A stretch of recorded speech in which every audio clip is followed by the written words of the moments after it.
Au total, 5 points sont inscrits à l'ordre du jour de cette 21e réunion du Conseil des ministres présidé par le chef de l'État Félix-Antoine Tshisekedi Tshilombo jeudi 20 février 2020 à la Cité de l'Union africaine à Kinshasa. Il s'agit entre autres de la traditionnelle communication du président de la République, de points d'information sur l'État et l'administration du territoire national fait par le vice-premier ministre, ministre de l'Intérieur, sur la situation sécuritaire du pays fait par le ministre de la Défense nationale et sur l'évolution de la procédure judiciaire concernant les dossiers des fonds sortis du Trésor public pour financer les sauts de moutons faits par le vice-premier ministre, ministre de la Justice. Autre point d'information retenu, la note sur l'état de lieu du climat des affaires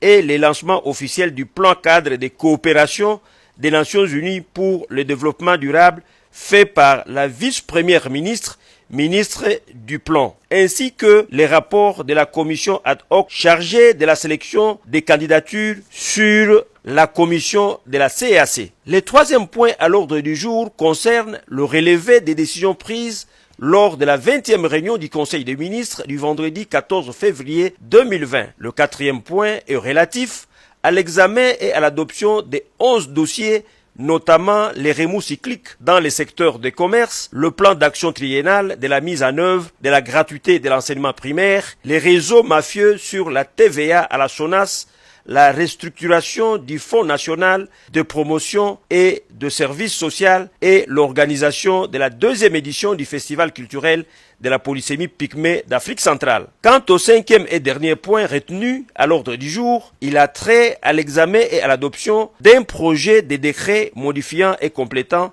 un décret lié au secteur des PT NTIC concernant notamment l'autorité de régulation de la poste et des télécommunications ARPTC.